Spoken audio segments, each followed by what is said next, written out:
jusqu'à midi. Avec Badr Saoudi. Eh bien le bonjour chers auditeurs, nous sommes ce matin pour évoquer effectivement les problématiques liées à la copropriété, spécifiquement les problématiques entre les copropriétaires et bien entendu le promoteur, l'immeuble à peine livré. Le rêve de propriété se heurte souvent à la réalité des murs, promoteur d'un côté, copropriétaire de l'autre. Deux acteurs liés par un même projet, mais parfois séparés par des malentendus, des délais, des promesses non tenues. Entre les réserves techniques, les livraisons différées, les vices cachés ou la mauvaise compréhension des obligations, la période qui suit la construction est souvent celle où les tensions apparaissent. Nous en parlons de 10h à midi. Si vous avez des avis ou des questions, n'hésitez pas à les faire entendre, toujours au 05 22 95 36 70 ou 80. Et nous sommes avec notre invité que je présenterai rapidement. Nous sommes avec Delila Nasseri, qui est directrice générale de la société de syndic Gestis. Et nous pouvons être avec des auditeurs qui peuvent intervenir dans notre émission jusqu'à midi au 05 22 95 36 70 ou 80. Bonjour Delila. Bonjour cher Badr, bonjour à nos auditeurs. Alors aujourd'hui nous allons parler d'une relation quelquefois houleuse entre le promoteur et les copropriétaires. Alors il y a effectivement les assemblées générales qu'il s'agit de tenir, il y a un certain nombre d'éléments auxquels il faut être attentif dans cette relation-là. Alors quand on achète du neuf, Delila Nasseri, il vaut mieux s'intéresser dans la mesure du possible, dans la mesure aussi où on peut effectivement avoir une compréhension de ce qui est énoncé dans le règlement de copropriété à ce fameux règlement de copropriété. Et oui, effectivement. Alors quand on achète, c'est vrai que c'est l'émotion, c'est la projection personnelle, et on oublie la paperasse, on va dire. Oui. Sur un contrat de notaire, on va faire attention à l'orthographe de son nom, à sa CIN, à l'adresse, au prix. Oui. Et on fait pas attention à plusieurs dispositifs modificatifs qui peuvent influencer la manière avec laquelle on va s'approprier ce bien par la suite, et sachant qu'un contrat de notaire oblige son signataire à le respecter. Et on se dit, s'il y a quelque chose, le notaire est censé me renseigner. C'est son travail, il y a beaucoup de textes, beaucoup d'articles, beaucoup de points.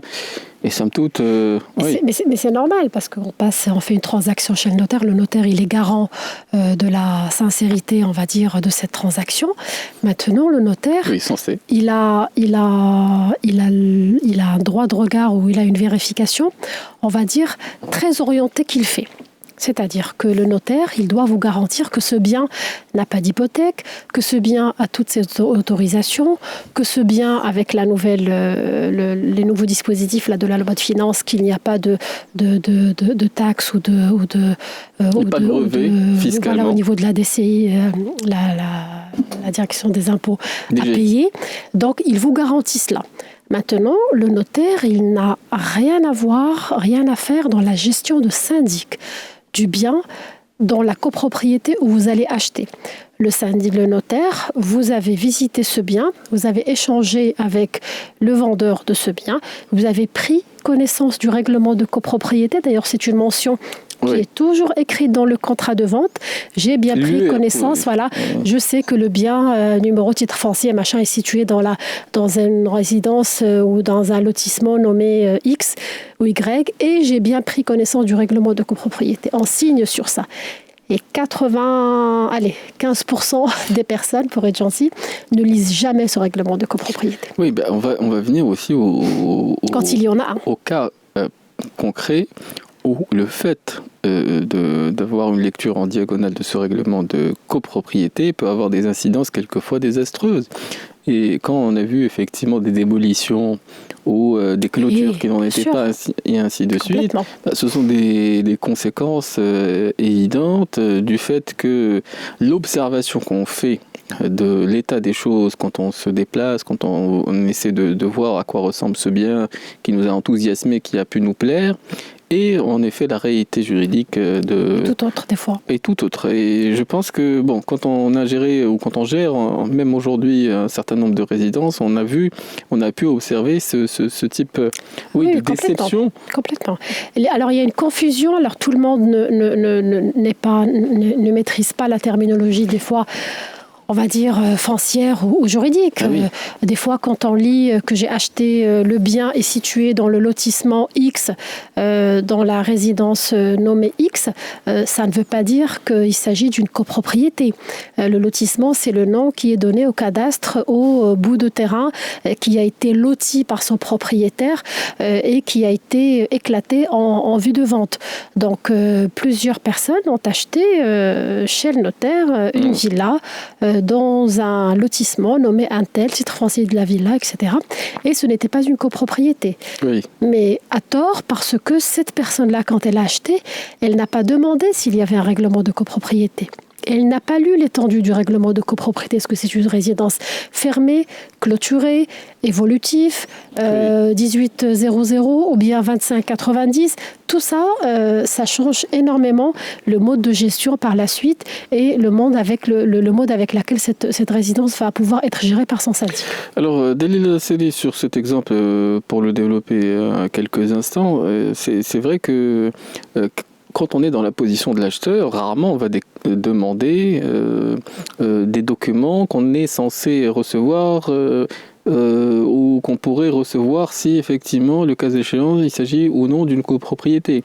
On va signer les documents qu'on va nous présenter. C'est ce que j'ai dit, c'est l'émotion, c'est-à-dire on va regarder. Mais on ne va pas se dire, est-ce que c'est une copropriété? On voit que bon, il y a un terrain, il y a des lotissements, il y a un logo, il y a des barrières, il y a des agents de sécurité. Ça ne peut être qu'une résidence fermée. Oui, je ne sais pas toujours qu'on est censé me présenter ce document qui est le règlement de copropriété et quelle est l'incidence du fait qu'on me remette ce document de le signer ou de ne pas le recevoir effectivement. Quelles sont les incidences du fait d'acheter dans un endroit effectivement où c'est une copropriété, dans un endroit où en l'occurrence, c'est un lotissement où on n'est pas nécessairement copropriétaire. Alors, si on demande au vendeur qu'il soit promoteur ou qu'il soit particulier, ça peut être dans le cas de seconde main, on exige le règlement de copropriété. Si on est incapable de le fournir, c'est qu'on doit accepter et comprendre qu'on n'achète pas en copropriété.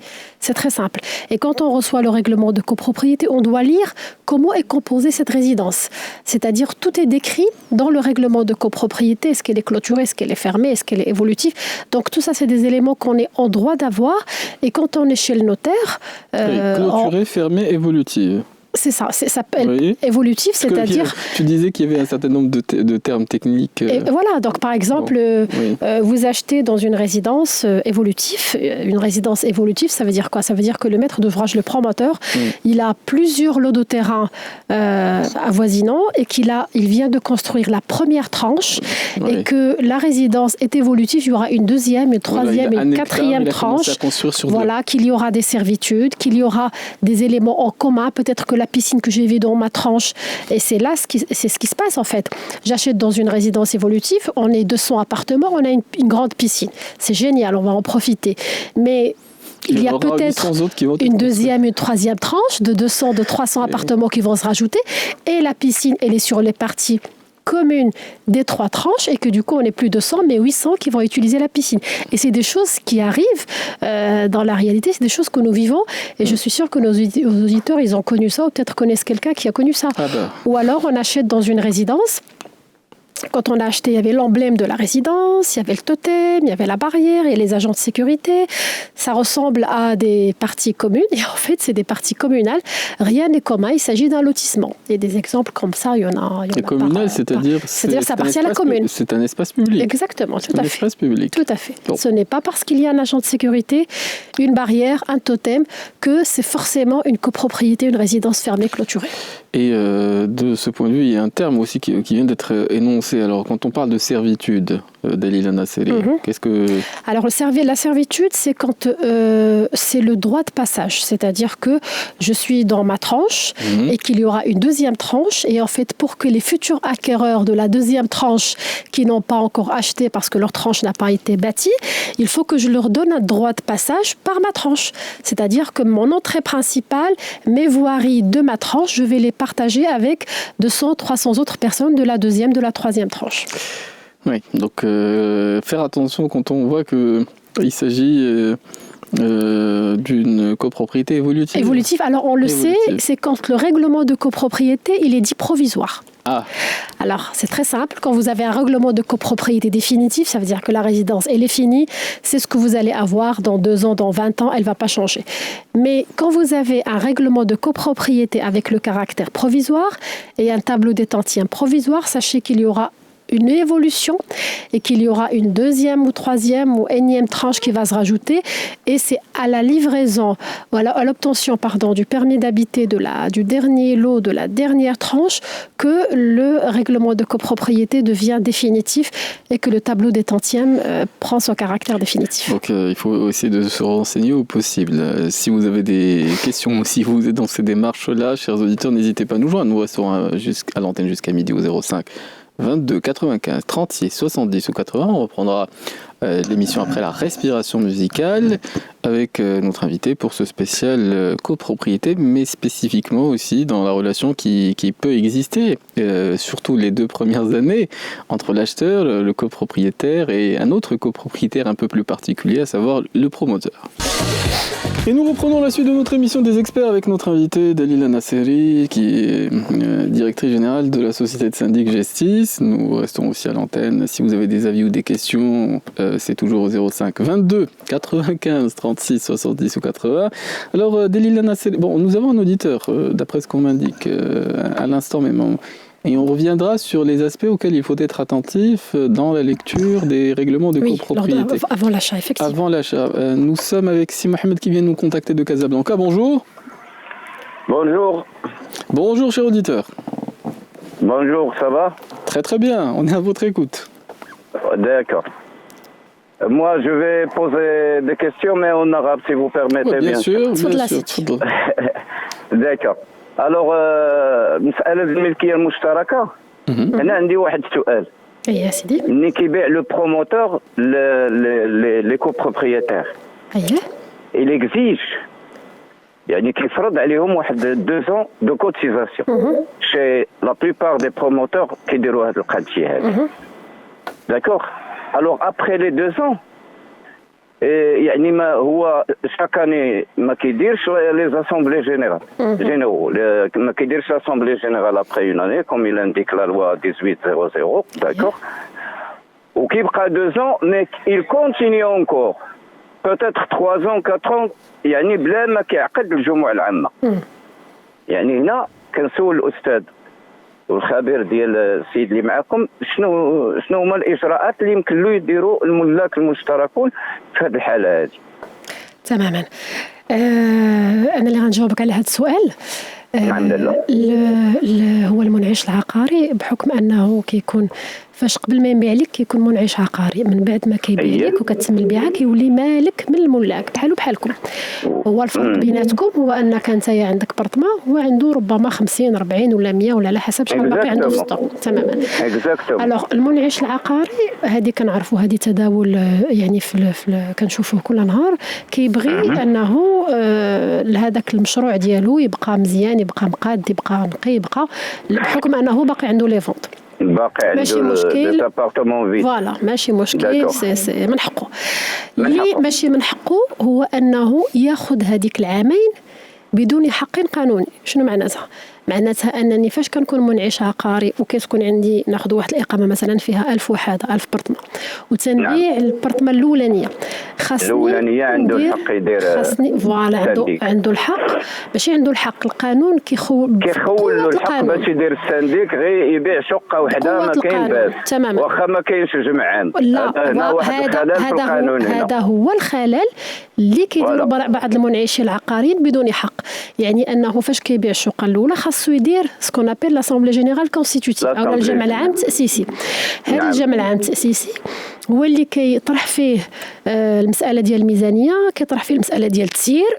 هو كمنعش عقاري اللي غيحيد غادي نقولوا ديك الصفه ديال منعش عقاري وغا ياخذ الصفه ديال مالك مشترك، من حقه انه يترشح كوكيل اتحاد، من حقه انه يكون ان سانديك.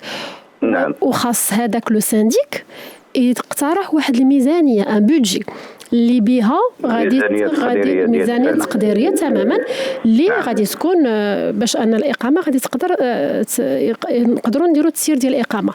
يقدر انه في هذاك الجمع العام يزيد واحد لا ريزولوسيون اللي غيقول فيها بلي كل مالك جديد تو نوفيل لاكيرور غادي يخلص عام او عامين بروفيزيون او لا غيدير واحد القدر 20000 درهم بروفيزيون سور لي شارج بين ما نشوفوا حنايا هاد السير هذا السنه الاولى ولا السنه الثانيه شنو غيعطينا. مني كيدير هاد الشيء بطريقه قانونيه شنو كيولي اللي ملزم عليه؟ كيولي ملزم عليه انه هو على هذيك 999 شقه اللي باقيه ما تباعتش خاصو يخلص لا كوت بار ديالو. دونك فوالا دونك الا دار الجمع العام التاسيسي وتناقشات الميزانيه وتم التصويت على الميزانيه وهو دار الاداءات ديال المساهمات ديالو، فاي مالك جديد كيدخل الملكيه المشتركه معكم خاصو كيولي بقوه القانون خاصو يخلص هذيك عامين، ولكن كيخلصها عن حق، يعني كيخلصها بميزانيه تقديريه اللي هي اون فادير دومون فيت، كيخلصها وعنده واحد المالك واحد المساهم كبير اللي هو المنعش العقاري حتى هو كيساهم، كتولي ان هذه العمليه هذه كتتم بطريقه قانونيه.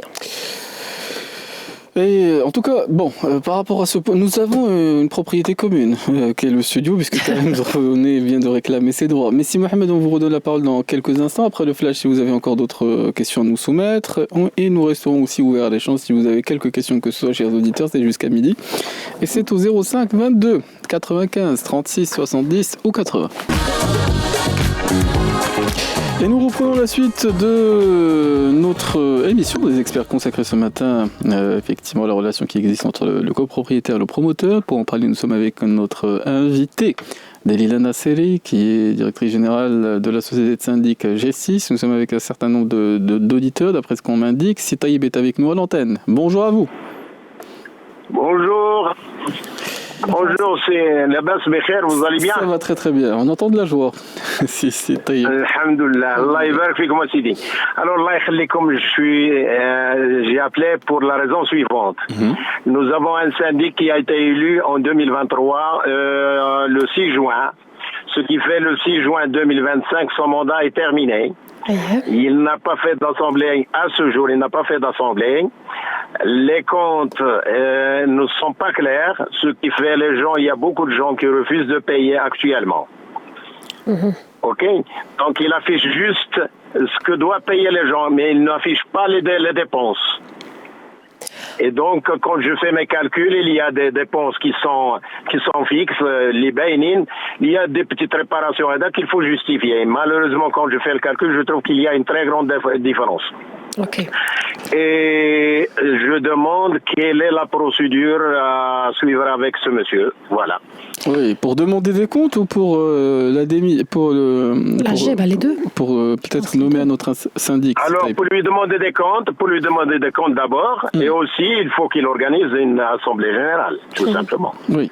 Alors, Dalila Nasseri. Alors, vous dites que ce syndic est élu depuis 2 ans. Vous n'avez pas fait une assemblée générale la première année? Non, on existe depuis 2010. Yeah. Non, c'est-à-dire moi personnellement, j'ai assuré le syndic pendant 8 ans. Et pendant les 8 ans, chaque mois, j'affichais les dépenses, les recettes, ce qu'il y a en banque, ce qu'il y a en caisse. Et au moment de l'Assemblée générale, je faisais appel à l'Assemblée générale. En 2023, il y a un autre monsieur qui a pris en charge le syndic. Qui est un voisin. Qui est un voisin. Pour moi, je vais vous dire une chose, madame. Pour moi, un voisin qui ne paie pas ses droits, si vous voulez, qui ne paie pas, qui ne cotise pas, pour moi, c'est pas un voisin, c'est quelqu'un qui ne me respecte pas. Et qui ne respecte pas les gens qui paient leur... Tout à fait. On est clair? Tout à fait, c'est clair. Donc, voilà, c'est pas parce que on habite le même immeuble que ce qui fait lors de mes mandats, moi j'ai poursuivi cette personne en justice. Oui, donc vous avez été jusqu'au bout de la procédure, c'est bien, c'est ce qu'on demande d'un syndic. Absolument, je suis clair, je suis net. Et bien sûr, les comptes, j'étais pour. Ce qui fait, ils avaient l'information chaque fin du mois. En toute transparence. Déjà, ce que j'ai payé, ce que j'ai encaissé, ce qu'il y a chez les gens, ce qu'il y a en banque, ce qu'il y a en caisse. Okay. C'était clair et net. Alors lui, il a été élu en 2023, mais en 2024, vous n'avez pas tenu d'assemblée générale ? Absolument pas. Ouais, donc ça, c'est une première erreur, parce que l'Assemblée générale, c'est pas tous les 2 ans, c'est tous les ans, pour valider, adopter et négocier et discuter du budget de l'année suivante et adopter les comptes de l'année clôturée. Donc ça, c'est une première erreur. Vous êtes en droit d'avoir des informations financières sur votre compte de gestion, et vous êtes en droit de consulter toute facture ou document que vous demandez. Maintenant, vous devez la procédure pour l'obliger à tenir une assemblée générale. Je ne sais pas, vous êtes dans une résidence où il y a combien de lots, combien d'appartements? Il y a 34 appartements. 34 Très bien. appartements. Ok, il y a des magasins, il y a des commerces? Non. Ok. Alors, il vous faut une pétition du 1/3 de ces 34 personnes. D'accord? Donc, il vous faut cette pétition-là, signée par 1/3 des copropriétaires. Vous l'envoyez à ce syndic-là à son adresse, par huissier de justice, où vous lui demandez de convoquer une assemblée générale ordinaire dans un délai de 8 jours. Et il a l'obligation de la convoquer, avec un ordre du jour que vous joignez à cette pétition. D'accord? Si dans les délais de 8 jours, vous ne recevez rien, la loi vous dit que cette assemblée générale, elle peut être dûment convoquée par n'importe quel copropriétaire.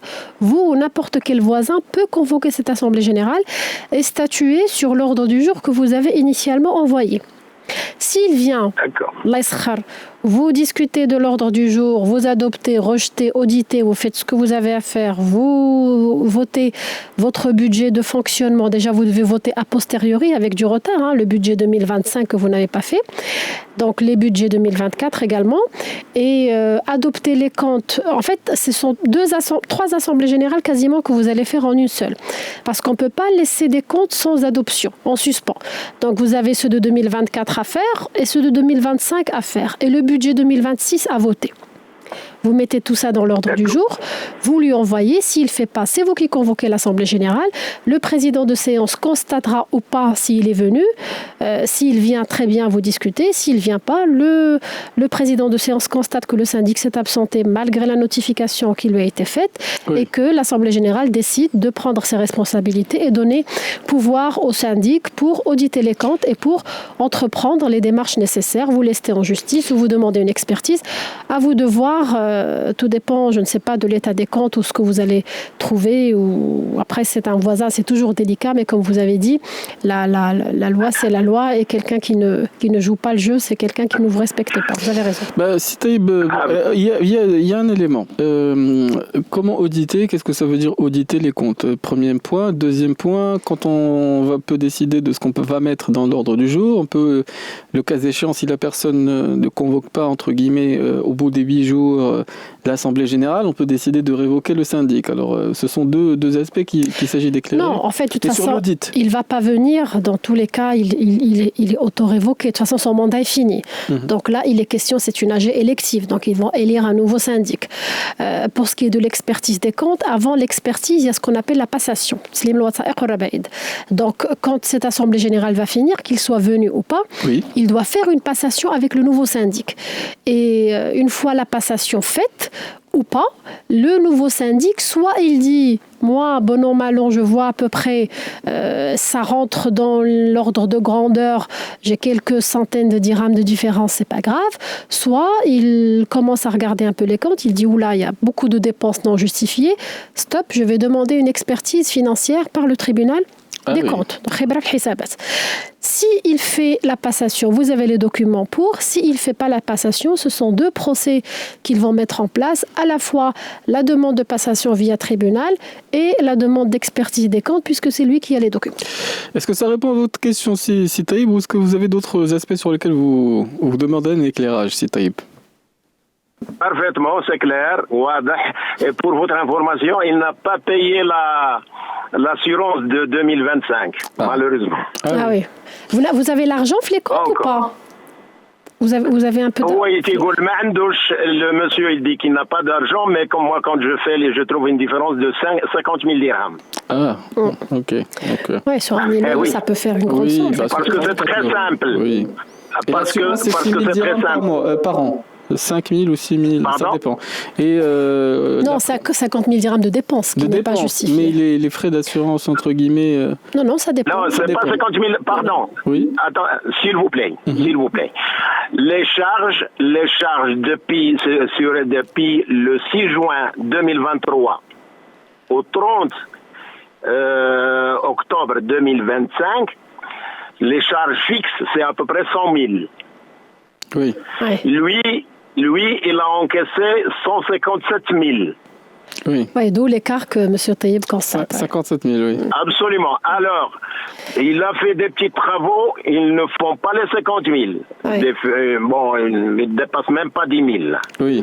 Donc, il doit justifier la différence. Ouais. Et vu que M. Taïeb, il a géré la résidence pendant 8 ans, donc il connaît connaît le budget par cœur. Hein. Oui, Et pour votre information, je suis ingénieur et mathématicien. En plus. oui. Donc, en plus. Mais pourquoi vous n'avez pas renouvelé votre mandat? Vous faisiez si 8 bien. ans, mais 8 ans. 8 ans peut. شغل 8 ans وكان شويه الناس الله يهديها الناس تتحشم الناس هذا مي ونادوا هذوك الناس اللي كانوا ما تيخلصوش داروا شويه البلطاجه بغاو هذا عطيناهم ما كاين مشكل مي il faut être à la hauteur de la tâche. Exactement. Il faut être à la hauteur, oui. Il faut être à la hauteur.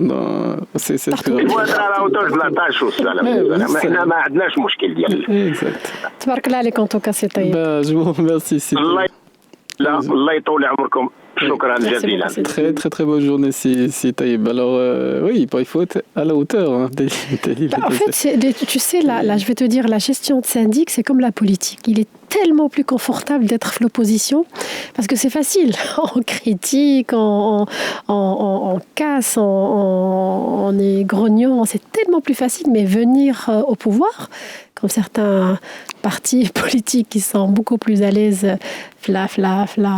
l'attaque, mais prenez le pouvoir et montrez-nous. Des fois, c'est bon, si Taïeb n'avait pas mis de son ego au devant, il s'est retiré, il les a laissés faire et voilà le résultat. Voilà le résultat. Bon, en tout cas, je vous remercie pour ce témoignage. Si Taïeb, on va bien entendu reprendre notre émission après la respiration musicale à nouveau. Et ceux qui ont des questions, des témoignages également à faire entendre, n'hésitez pas. Nous resterons joignables jusqu'à midi, toujours au 05 22 95 36 70 ou 80. Nous reprenons très rapidement la suite de notre émission des experts avec notre invitée Dalila Nasseri, qui est directrice générale de la société de syndic G6, et nous restons aussi à l'écoute des auditeurs. Si vous avez des avis ou des questions, toujours au 05 22 95 36 70 ou 80. Pour reprendre le fil conducteur de ce que nous disions au début d'émission Dalila Nasseri, les points essentiels auxquels il faut être attentif à la lecture du règlement de copropriété, parce que effectivement, quand on est acheteur, c'est un document qu'on est censé lire, approuver, et il a beaucoup d'incidences que nous avons commencé à esquisser en ce début d'émission. Les points essentiels. Alors, les points essentiels, c'est quand on achète, c'est voir le règlement de copropriété, c'est voir si le règlement de copropriété est provisoire ou s'il est définitif ou s'il est secondaire. Alors, des fois, on peut avoir ce qu'on appelle un règlement de copropriété au titre marqué secondaire. Ça veut dire quoi? Ça veut dire qu'il y a un règlement de copropriété général. Ça veut dire que c'est un ensemble immobilier, donc article 29, et qu'il y a plusieurs syndics qui vont se partager les parties communes ou les équipements communs. Alors, quand on est chez le notaire, et ça c'est quelque chose que tout acquéreur au Maroc passe par ça, et qu'on vous demande le chèque des 2 ans de syndic, alors il faut que vous connaissiez vos droits. Alors, aucun notaire, je dis bien aucun notaire, n'a le droit de suspendre la signature ou de bloquer la signature ou de ne pas vous remettre votre contrat ou vous donner accès, les clés à votre appartement si vous n'avez pas déposé le chèque de syndic. Ça, c'est une pratique qui est complètement abusive, malheureusement, qui se pratique beaucoup. C'est-à-dire que le notaire ou l'équipe du promoteur, en remise de clés, ce qu'on appelle la remise de clés, exige d'avoir le chèque, sinon vous n'avez pas vos clés. Alors, il faut savoir de l'une de choses.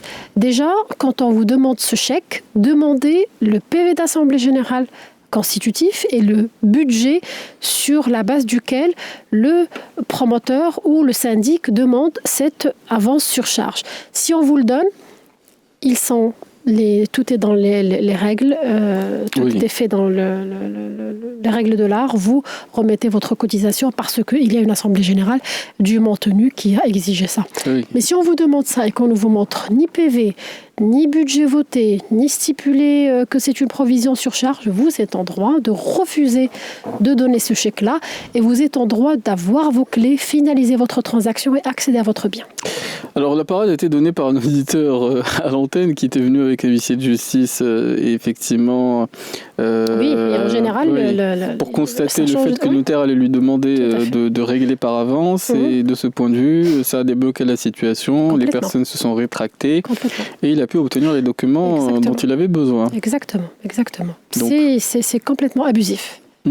Et le chèque libellé au nom du syndicat des copropriétaires. Au nom du syndicat des copropriétaires, exactement. Refuser de signer tout chèque au nom d'une société commerciale ou bien tout chèque au nom d'une personne physique.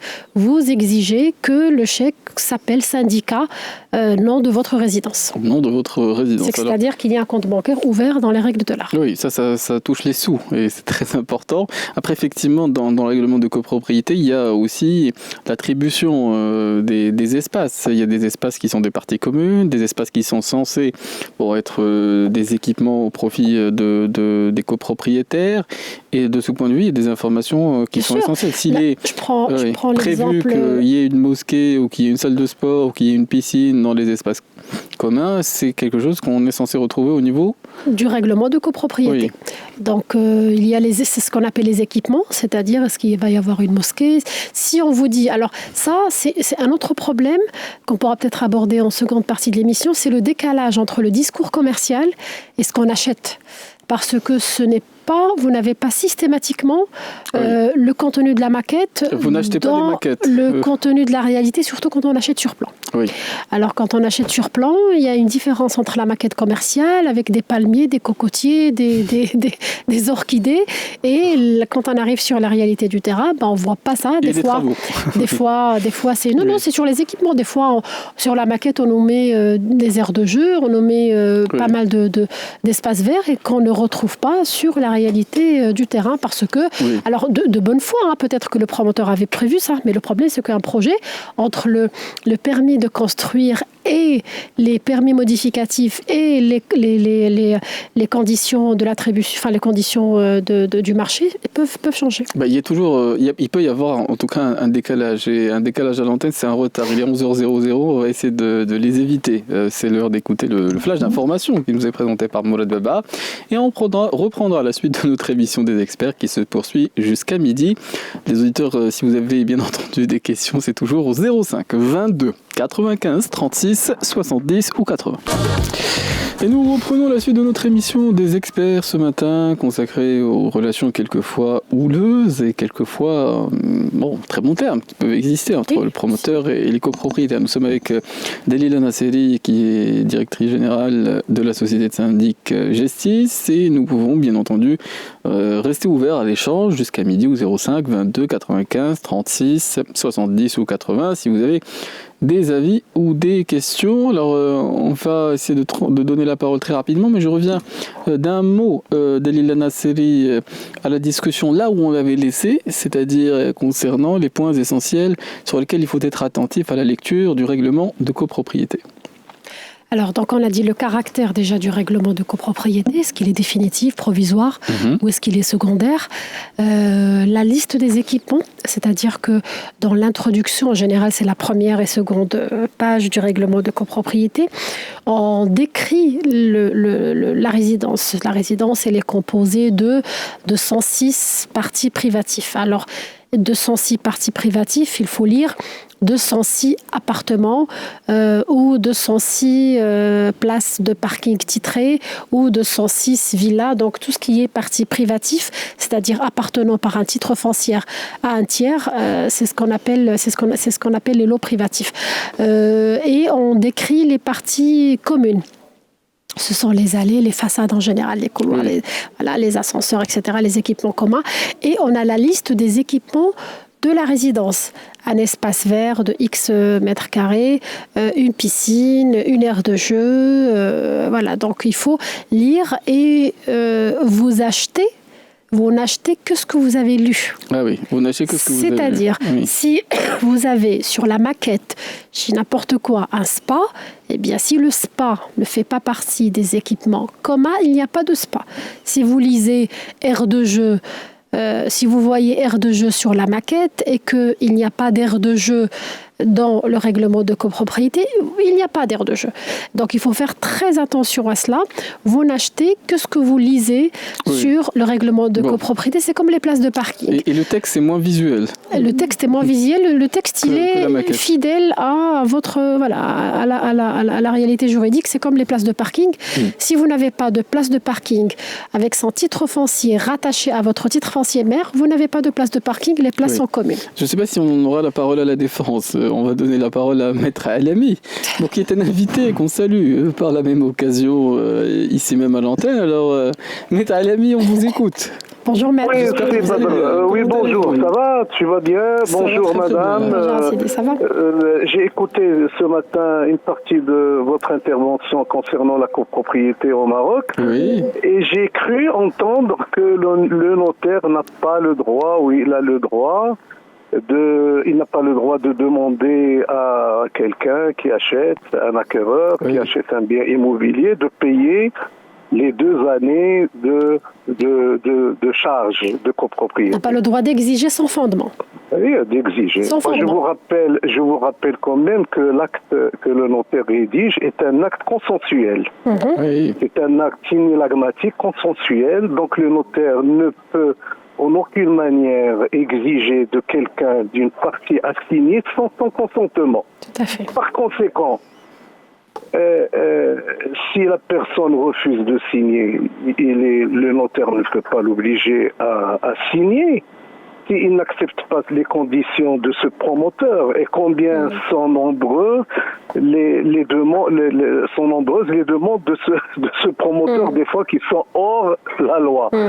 On le sait, ils sont hors la loi. Bon, le notaire ne participe pas, mais tout simplement, il passe d'abord chez le promoteur. Il répond à toutes ces demandes, etc. Et le notaire ne fait que présenter l'acte d'achat. Il ne présente pas autre chose que l'acte d'achat. C'est un acte d'achat qui est signé, mais en aucune manière il ne signe ni, le notaire ne délivre ni quittance de paiement des charges, ni rien du tout. Ça, c'est une affaire interne entre l'acquéreur et le promoteur. Tout à fait. C'est tout. Tout à fait. Ça, je vous rappelle pour que les gens sachent exactement comment ça se passe. Exactement. Et je comme ça que c'est censé se passer. D'abord, comment on peut exiger des charges d'une copropriété alors qu'il n'y a ni assemblée des copropriétaires, ni quorum, ni rien du tout. Ça, c'est un truc, c'est une chose que le promoteur lance comme ça. Il estime qu'il faut payer tant, et il commence à ramasser de l'argent. Il est promoteur et en même temps syndic. Ce qui est très très mal fait, c'est très mal préparé, etc. Ah oui. C'est une exigence qui est un petit peu pour que le promoteur puisse signer. Vous dites, monsieur, payez-moi ces 2 années par anticipation. Je suis d'accord avec vous. Il n'a pas le droit de l'exiger dans la mesure où il n'y a ni assemblée, ni un compte prévisionnel pour savoir ce qu'il va dépenser, etc. Mais ça, c'est des pratiques qui sont faites que le client accepte au niveau du promoteur. Ah bah c'est pas Maître Alami qui accepterait. Voilà. Bon, c'est pas Maître Alami qui accepterait. Non, mais un auditeur nous avait contacté de Marrakech pour nous dire que il avait libellé un chèque au nom de la société du promoteur. Donc et il avait payé 3 ans par avance dans. Oui. Vous imaginez. Écoute, moi je l'ai toujours dit sur cette antenne qu'il y a toujours de l'abus, tous les gens qui achètent sur plan, etc. Et il y a une bonne partie des choses qui sont avancées, des fois qui s'avèrent inexistantes, ou des fois il y a des publicités mensongères, etc. Mais moi je rappelle que le notaire, bien sûr, il ne peut rien exiger de quelqu'un qui refuse de signer ou qui n'est pas satisfait du contrat ou de certaines clauses du contrat. Voilà. C'est ça mon intervention. Merci. Merci pour votre intervention. Au plaisir de vous retrouver bientôt. Très bonne continuation, mon cher Badr et madame. L'émission est très intéressante. ça c'est un problème récurrent qui touche pratiquement tout le monde. Il y a toujours des problèmes de gestion, tout le monde le sait, tout le monde le vit malheureusement. Bon, vous avez beau à faire des lois, à modifier des lois et tout ça, mais ça reste finalement l'éducation, ça reste le comportement des citoyens de tous les jours. C'est pour ça que l'intervention de Si Taïb est tombée à point. J'ai bien aimé son intervention. Quelqu'un qui ne paye pas, c'est quelqu'un qui ne me respecte pas. Quelqu'un qui ne paye pas, il a dit c'est pas mon voisin. Il ne me respecte pas. Donc, oui, parce qu'il ne respecte pas tous ceux qui payent. Parce que ceux qui payent pour lui. Bien sûr. Ou à sa place. Il profite. Effectivement. Ouais. Et ça prend tranquillement, en toute conscience, les ascenseurs et ça utilise les parties communes. Donc, vous imaginez. Mais avec un peu plus de tempérament comme ce qu'on a pu entendre ce matin, peut-être que les choses seraient autres que celles qu'on constate effectivement sur le terrain, Dalila. Effectivement. Donc sur pour reprendre l'intervention de Maître Alami, c'est vrai que on est d'accord, on est en phase, on dit la même chose. Ça c'est on va dire la bonne pratique dans les règles de l'art. Maintenant, malheureusement, et on a des auditeurs tous les jours qui nous disent ça à chaque fois, c'est que il y a des abus et des fois ça se passe pas comme ça. Très souvent, on donne à des acquéreurs, on leur donne des comptes bancaires de sociétés privées, ou très souvent, c'est la société même qui a fait la construction. Des fois, on ne remet pas les clés à l'acquéreur tant qu'il ne s'est pas acquitté des frais de syndic, alors que le législateur lui-même nous dit que personne n'a le droit d'interdire la jouissance pleine. Allez, estez en justice. Allez, faites une injonction de paiement. Oui. Mais malheureusement, il y a certains abus qu'on peut constater. Oui, et puis il y a aussi une façon aussi qu'on a de se laisser faire, parce qu'on ne veut pas être entraîné dans des embroglios juridiques, dans des tracas de cette nature. L'auditeur qui a eu la parade en ramenant un huissier de justice pour qu'il constate vraiment qu'on soi-disant le contraint effectivement à payer les frais par avance. Il était bien préparé, mais il était bien conseillé, s'est renseigné, bien préparé. Mais ça dénote aussi d'un certain engagement. Pour payer un huissier de justice, y penser, connaître, etc., et venir avec un huissier de justice, c'est une disposition d'esprit un peu particulière. Dalila Nasseri, qui est loin d'être la loi majoritaire. En général, c'est des gens avertis, c'est pas des primo-accédants, c'est des gens qui se renseignent autour d'eux. Mais encore une fois, quand on achète, l'acte d'achat, c'est un acte qui est bourré d'émotions. Et quand on vient de signer pour 2, 3, 4, 5 millions de dirhams, on n'est plus à 12 000 dirhams près ou 15 000 dirhams près de charges de syndic. On a juste envie d'en finir et d'aller commencer les travaux et l'aménagement. Et malheureusement, c'est après la première, la deuxième année qu'il y a, on va dire, on commence à pratiquer la copropriété, et c'est là où on va dire l'espèce de lune de miel finie, et on a souvent les conflits qu'on peut voir associé à cette période de 2 ans. Exactement, de part et d'autre. Certains parlent même des 3 ans. Avant effectivement avant de voir paraître les réserves, avant de voir paraître les défauts d'étanchéité, avant d'avoir des ascenseurs qui coincent, après la lune de miel. Mais quand on achète, on se projette toujours Dalila Nasseri, et quand on se projette, il y a de l'émotion. La musique aussi, c'est de l'émotion, et quelquefois c'est de la nostalgie. On va en profiter, 11h17, et on se retrouve après la respiration musicale. Ceux qui souhaitent prendre la parole, émettre des avis, poser des questions, nous resterons joignables jusqu'à midi ou 05 22 95 36 70 ou 80. Avec Badr Saoudi. Et nous sommes avec Dalila Nasseri, nous pouvons être avec des auditeurs qui peuvent intervenir. Vous pouvez bien entendu nous joindre jusqu'à midi ou 05 22 95 36 70 ou 80. Nous parlons quelquefois de cette relation qui peut être délicate à gérer entre le promoteur qui a une certaine position, un certain poids au début, et les acheteurs qui sont désormais des copropriétaires. Lorsque effectivement on achète dans un bien en copropriété Dalila Nasseri, la difficulté c'est quelquefois effectivement la cotisation que paye le promoteur. La difficulté quelquefois sont les assemblées générales qui ne sont pas tenues au début. La difficulté peut-être aussi la volonté qu'on peut avoir de préserver cette relation parce qu'on a un intérêt mutuel. Le promoteur a l'intérêt et dans l'intérêt effectivement de vendre ses biens, de continuer à vendre les lots dont il est encore propriétaire, et puis effectivement, des fois, le fait de constater des vices cachés, on ne veut pas non plus déterrer entre guillemets, monter au front immédiatement après la première difficulté qui apparaît. Dalila Nasseri, il faut savoir aussi être diplomate. Oui, il faut savoir être diplomate, il faut savoir que le promoteur ou ce maître d'ouvrage, il a des garanties qui sont exigibles par la loi. Il y a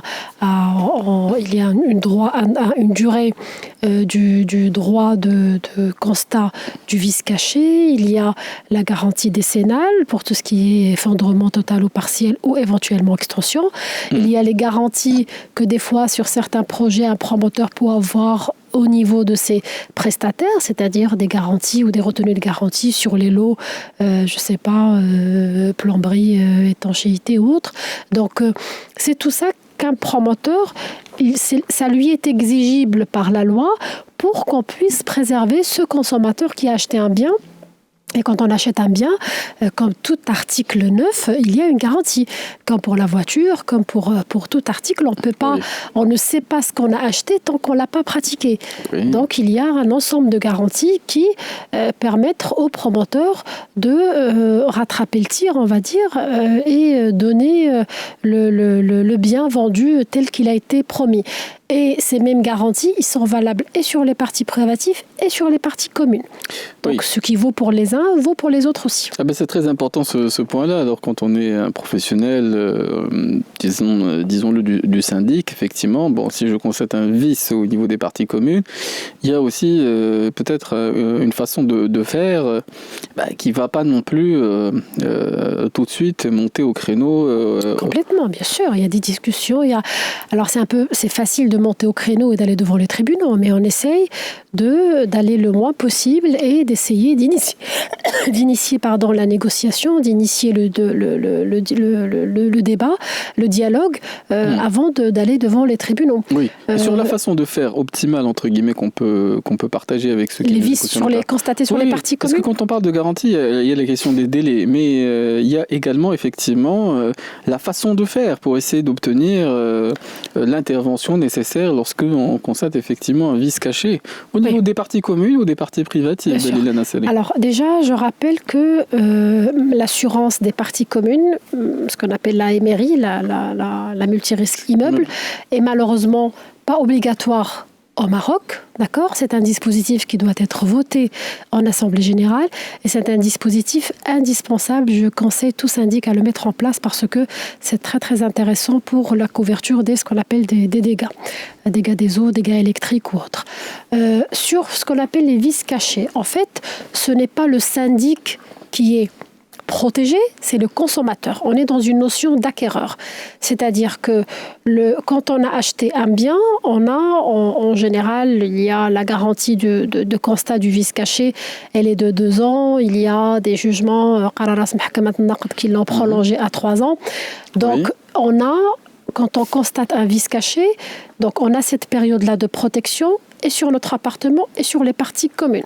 Ça veut dire quoi ? Ça veut dire quand on a acheté un bien, on n'est pas censé savoir si l'ascenseur fonctionne correctement. Il faut une période test. C'est la période de garantie.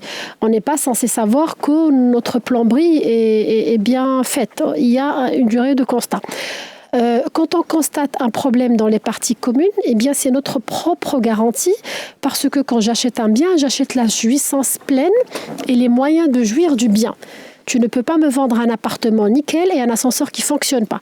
Tu ne peux pas me vendre un appartement qui n'a pas de défaut et, une toiture de sous-sol qui est complètement pas étanche et qui est une espèce de passoire. Voilà. Donc la garantie, elle vaut pour les deux. Et en fait, quand on a constaté un défaut, il faut marquer et stopper, et je vois ton sourire pour céder la parole peut-être. Non, du tout, c'est que ce qu'on peut garantir aux auditeurs, c'est de leur donner la parole quand ils nous contactent. Et Sibrahim nous a contacté d'Agadir ce matin. On est à votre écoute, cher auditeur. Bonjour à vous. Allô ? Oui, Sibrahim, on est à votre écoute. Salam alaikum. Ma question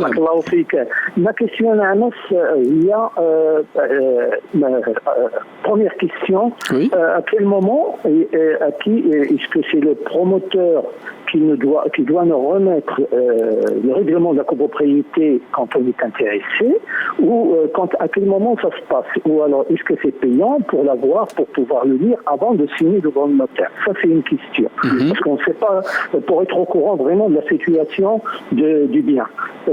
Secondo, je suis dans une résidence privée avec le gardien, etc. Et je me suis aperçu que quand j'ai reçu ma taxe foncière pour les impôts, donc que j'ai dedans qui est inclus le ramassage des ordures, c'est-à-dire vous avez le camion de la municipalité qui rentre dans la résidence, etc. Or que dans les charges syndicales, c'est déjà inclus. Alors je suis allé demander à la municipalité de la région, je leur ai dit écoutez, moi voilà mes charges. J'ai été voir le syndic, je paye, le syndic m'envoie à la municipalité pour ce problème. Je leur ai expliqué à la municipalité comment c'était que vous nous réclamez, alors que c'est quand même une somme conséquente. Pourquoi je paye une deuxième fois, le double. Oui, pourquoi je paye pour un service qui est censé être accompli par la commune. Bon. Voilà. Et alors que le syndic, déjà, lui, il l'a inclus dans les travaux, etc., de la résidence. Vous voyez, c'est quelque chose. Hein? Oui, non, mais c'est une question très intéressante. On va y venir parce que à 11h30, on écoute le flash d'information. Et si vous avez d'autres éléments, on vous redonnera la parole. Dalila Nasseri d'un mot. Quand est-ce qu'on est censé signer ou lire récupérer le règlement de copropriété. Oui. Alors, de deux manières. Soit c'est le promoteur qui nous le remet à la signature du compromis ou qui peut nous le remettre en consultation quand on a visité le bien, ou vous pouvez vous le procurer à la conservation foncière. Et au pire des cas, vous avez le dernier recours, c'est chez le notaire, c'est-à-dire avant de signer votre contrat définitif, demandez de voir le règlement de copropriété, de préférence au compromis.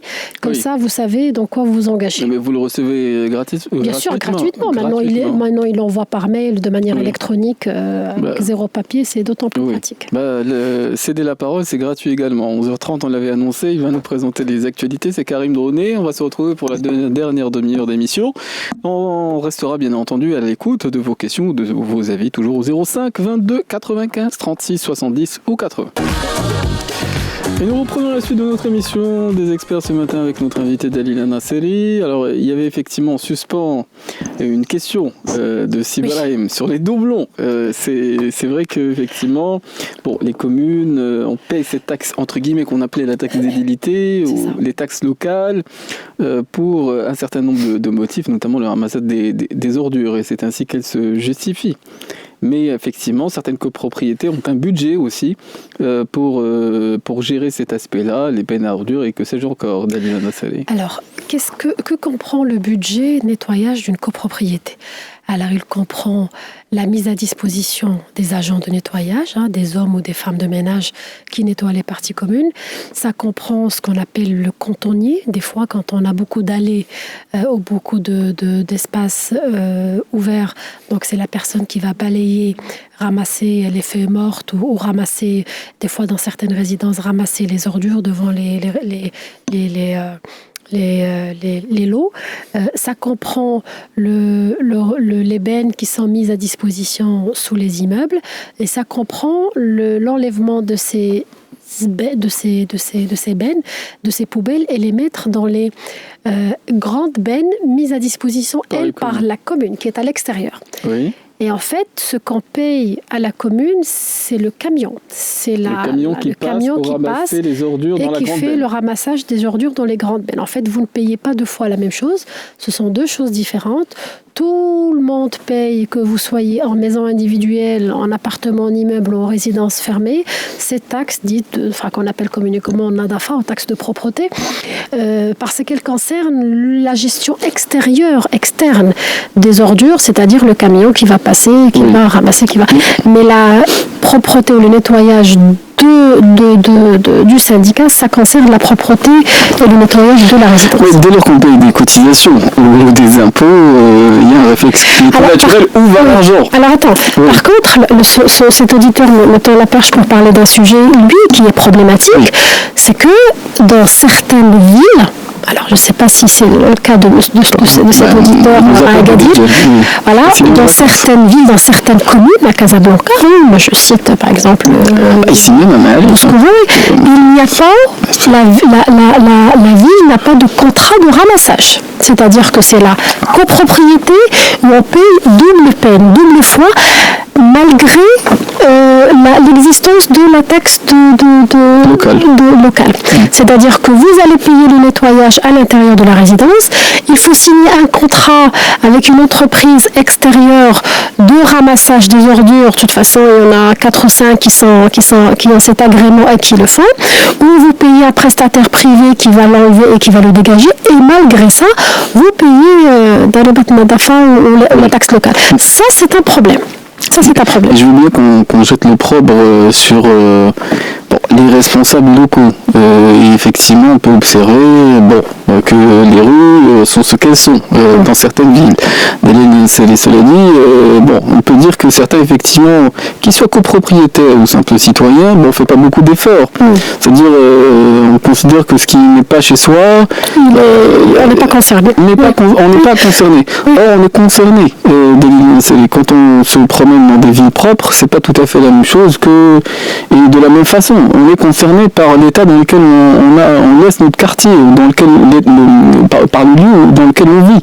Bien sûr. Mais dit comme ça, on peut très bien imaginer un espèce de parallèle, c'est que l'État ou les communes, c'est un espèce d'hyper-syndic qui gère beaucoup, une très grande copropriété à taille humaine qui est la commune, qui est la ville, et qui a des voiries communes à ses citoyens qu'il doit entretenir.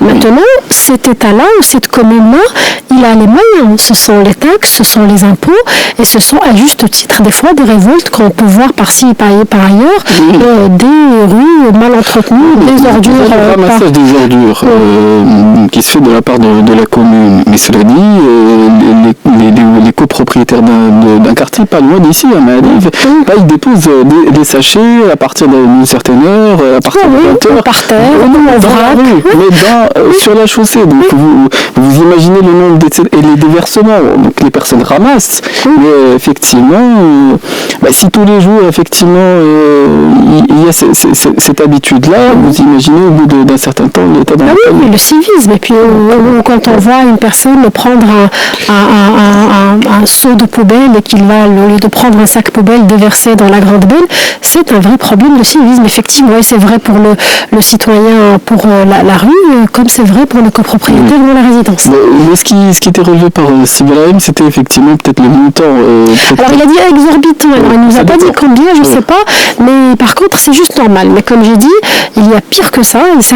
Certaines villes, certaines communes, on est obligé de faire le ramassage des ordures à l'extérieur parce que la ville, Gilles Madina n'a pas de contrat Oui, bon, à ce moment-là, quand on est syndic, on peut signer des pétitions. Beaucoup de résidents se mobilisent, mais après, c'est la commune, c'est la ville, est-ce qu'elle a ça dans son programme, dans son budget, dans son plan? Oui. Là, c'est d'où la difficulté qu'on évoquait tout à l'heure. Bon, on se projette et souvent ce qu'on imagine et ce qu'on figure dans son esprit, c'est pas le désastre. Au bout d'un certain temps, on est avec des personnes, on ne vit pas seul et on est responsable de l'état dans lequel on vit, de l'état de la copropriété et plus globalement du quartier.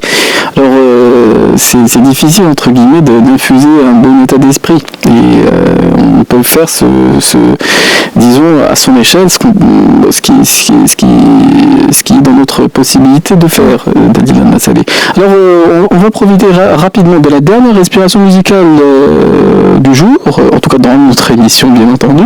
Et on va se retrouver pour la suite des experts ce matin. Ceux qui ont des avis ou des questions, n'hésitez pas à les faire entendre. C'est toujours 05 22 95 36 70 ou 80. Nous sommes avec Delima Nasseri qui est directrice générale de la société de syndic G6 et nous évoquons effectivement la relation qui existe entre le promoteur effectivement et les copropriétaires. Alors on évoquait le vice caché. La copropriété peut être concernée puisqu'on peut observer des vices cachés au niveau des fois des parties communes. Quand on est un syndic professionnel, on est rodé. De ce point de vue, peut-être on peut partager aussi des façons de faire pour que cette relation ne soit pas rompue. Un promoteur, il a ses avocats et ainsi de suite, et c'est pas quelque chose de bien constructif en effet que d'en arriver à l'étape judiciaire. Alors la bonne foi n'exclut pas la prudence. Quand on constate un vice caché, que ce soit la devise du KGB dans son appartement exactement, ou dans les parties communes, il faut tout de suite envoyer une mise en demeure. Il faut une mise en demeure pour faire ce constat-là et en garder bien la traçabilité. Pourquoi ? Parce que c'est la mise en demeure qui va vous stopper la prescription. La remise en état pourra prendre 10 ans, c'est pas grave, vous aurez stoppé la prescription du constat du vice caché. Et après, entamer les discussions, les négociations. Donc, on envoie la mise en demeure, on constate, et puis on s'assoit avec le maître d'ouvrage, avec le promoteur pour trouver des solutions. Très souvent, quand c'est au démarrage, quand c'est des pépins classiques, plomberie, étanchéité ou autre, le promoteur il prend en charge, il n'y a pas de souci. C'est plus compliqué quand ça concerne des lots très lourds, comme de grandes fissurations la façade ou bien des ascenseurs qui ne sont pas aux normes, qui dysfonctionnent. Et c'est arrivé, moi j'en ai vu sur des projets très haut standing, un problème d'ascenseur. C'est pas que l'ascenseur n'est pas bon. Des fois, c'est un mauvais calibrage entre l'ascenseur commandé et entre l'utilisation ou le nombre d'étages ou autre qui va... Le promoteur va se retourner contre le prestataire qu'il a engagé. Avant qu'il engage. Alors ce qui est bien avec le promoteur, c'est que le législateur, il considère le promoteur comme juste un investisseur qui a de l'argent, un apporteur de capital.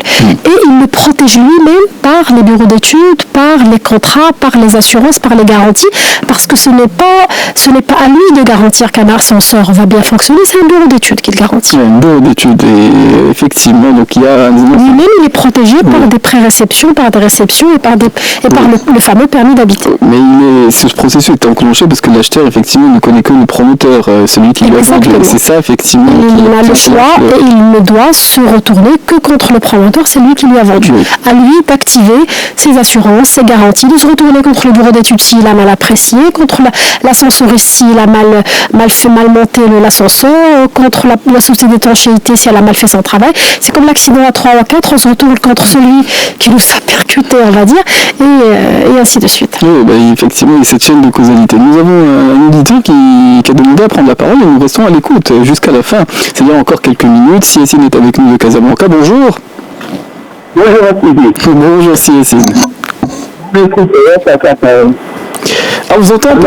Oui, on vous écoute si Yassine. Oui, madame Sidi. Alors j'ai deux problèmes. Un problème à Casablanca et un problème à Tmara. Bon, Atmara ou Asmara? Atmara. On vous entend de loin, je ne sais pas si vous avez activé le haut-parleur.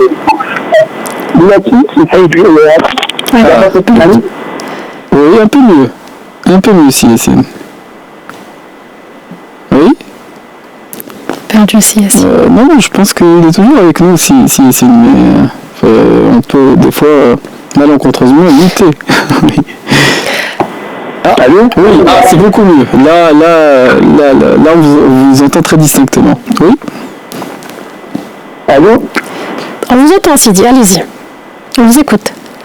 Donc vous avez un problème à Casa et à Tmara, c'est ça? Sur deux lots différents? Oui, voilà, c'est ça. Alors là, c'est Casablanca, le promoteur était le maire reconnu. À Casablanca, je n'ai pas quitté pour ne pas... Déjà trop dire. Oui. Ok. Le promoteur était on va dire un responsable politique. Oui. Non, oui, c'est ça.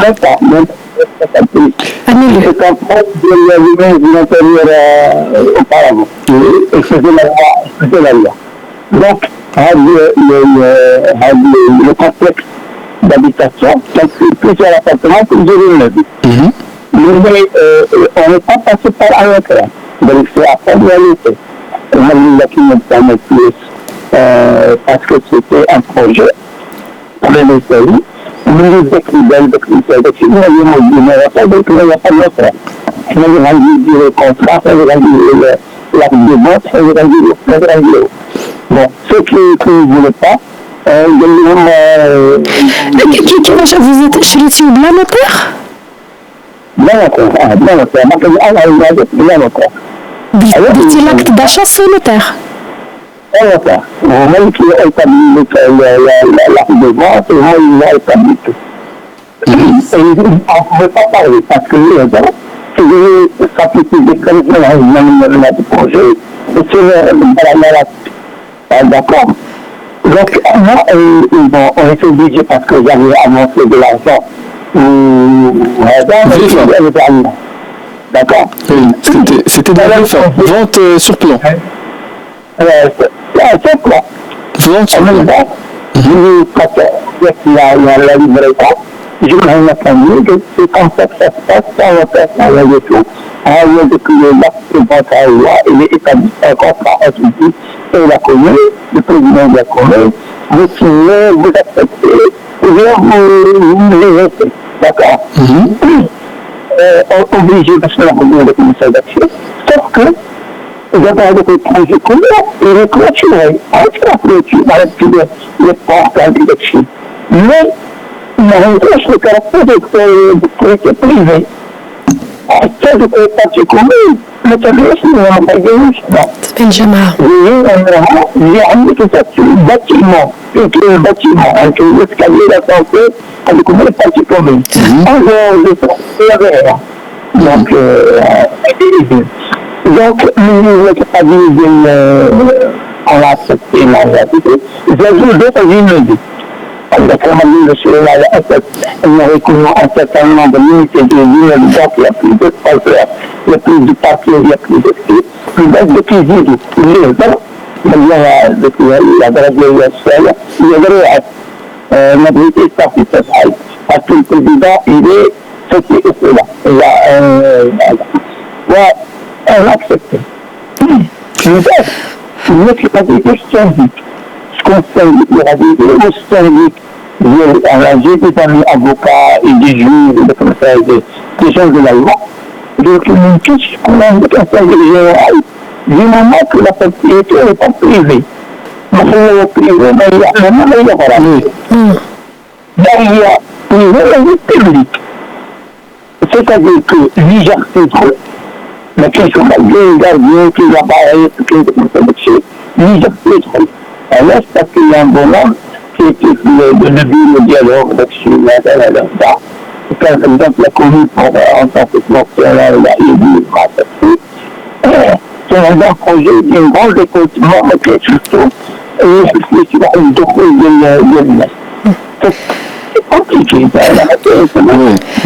En tout cas, c'est je crois, l'application à la lettre de ce que nous disions pendant la première émission. Qu'est-ce qu'on a acheté?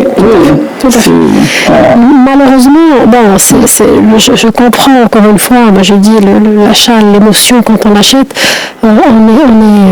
vous imaginez un vendeur, un promoteur qui vous dit c'est comme ça, on va prendre ou va laisser, vous avez donné une avance, vous n'achetez pas devant un notaire, c'est complètement interdit, mais c'est interdit, seul le notaire ou des fois le LADO pour certains actes a le droit de faire ce type de contrat. Il fallait, vous auriez peut-être, mais je comprends, Altani, vous auriez peut-être vous mobilisé un peu plus, mais je comprends, vous avez donné une avance, vous devez habiter, mais comme j'ai dit en début d'émission, malheureusement, une barrière de sécurité, des agents, comme bien même avec un superbe uniforme, l'emblème et tout, ça ne veut pas dire qu'on est dans une copropriété. La copropriété verticale, c'est-à-dire l'immeuble, est une copropriété de facto parce qu'il y a des parties communes qui sont les ascenseurs, les escaliers et les façades, mais ce qui entoure ces immeubles n'est pas forcément copropriété, ça peut être tout simplement communal. Donc c'est comme si vous preniez, je ne sais pas, un quartier un quartier Flouaziz ou la Harraja, et vous dites voilà, tac, tac, tac, c'est une copropriété, je mets une barrière. Est-ce que c'est une copropriété? Non, ce sont des villas qui sont bâties sur des rues communales, et ce sont des propriétés, pas des copropriétés, des copropriétaires. Donc malheureusement... on ne passe pas par un notaire, parce que le notaire ne va pas effectivement accepter un contrat alors non, c'est pas... au début, parce que donc, comme il y a une avance, il y a parfois des contrats de réservation, et bon, pour ce qui est de l'acte définitif de vente, par contre ça c'était étonnant. Tout est abusif dans cette opération-là, malheureusement, mais c'est maintenant ce qui est fait. Alors je ne sais pas, est-ce que cet auditeur a partagé avec nous cette mésaventure, ou est-ce qu'il avait une question par rapport au syndic? Mais non, dans ce cas-là, on ne peut pas avoir de syndic, parce que j'en connais quelques résidences entre parenthèses comme ça, qui n'ont pas de partie commune. On ne peut pas mettre en place un syndicat, il n'existe pas. La référence légale n'y est pas. Donc la seule manière de gérer, c'est de mettre en place une association des propriétaires, des voisins, qui va avoir comme objet de gérer le commun de ces maisons-là, de ces immeubles-là, selon le bon vouloir de l'adhésion, parce qu'on adhère, et comme un club de sport, une association sportive. De mettre la main à la poche pour aider. Tout à fait, on ne peut pas les contraindre à adhérer. C'est ça la difficulté. Nous avons déjà débordé d'une minute, mais si vous avez... Bon, on va c'est malheureux. C'est désastreux. C'est désastreux, mais on garde le contact, parce que nous aurons d'autres émissions, aussi Notaire et Dalila, bien entendu, dans de prochaines émissions, parce qu'effectivement, je crois qu'il y avait un deuxième volet. Oui, un deuxième volet, pardon. Et c'est pour ça que s'y prendre à l'avance, c'est toujours mieux à la fin. On reste parfois sur d'autres fins. Et on va essayer d'éviter le retard, puisque Kamer Sal va nous présenter les informations. Ahmed va nous présenter la tranche suivante, et on se donne rendez-vous demain pour d'autres thématiques des experts.